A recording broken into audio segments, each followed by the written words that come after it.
بچه رو برای خدا تعریف کن، برای رب تعریف کن چی میخوای. بعضی مادرها میدونی چی تعریف میکنن؟ بچه‌ای میخوام که خوشگلتر از همه باشه تو منطقه، چشمش اینطوری باشه، گردنش غزالی باشه، چشمش گاوی باشه، ساق پاش اینطوری باشه، رنگ موش اینطوری باشه. و همه چی گفتی، چی کم میاد؟ بگو خدایا فرزندی به من بده، حتما پسر باشه، حتما پسر باشه.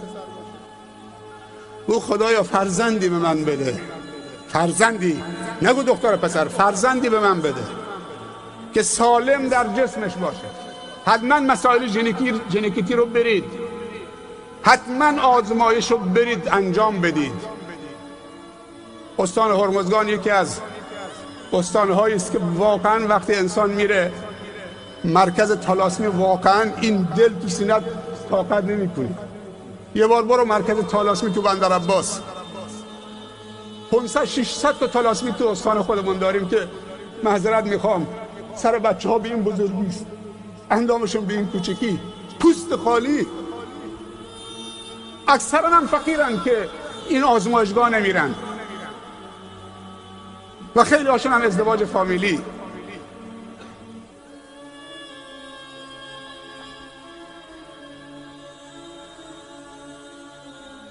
خدایا فرزند سالم، راهش اینه که برید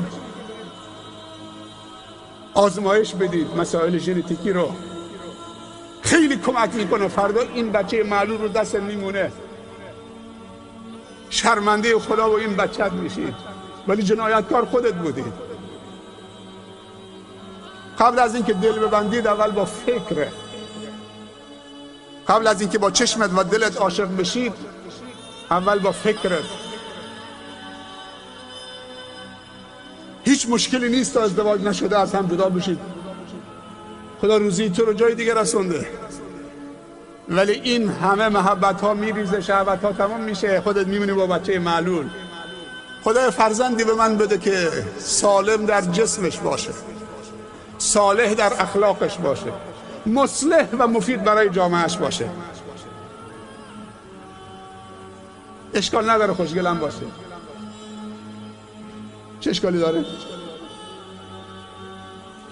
ولی اگه خوشگل باشه صالح نباشه چی میشه؟ خوشگل باشه سالم نباشه چی میشه؟ خوشگل باشه جذاب باشه منحرف بشه چی میشه؟ خیلی از اونهایی که زیبان فریبشون میدن، تو برای هنرپیشگی خوبی، تو برای خوانندگی خوبی، تو برای تبلیغات نمیدونم روی شامپو و صابون لوکس خوبی، تو برای فلان خوبید، تو برای مد لباس خوبید،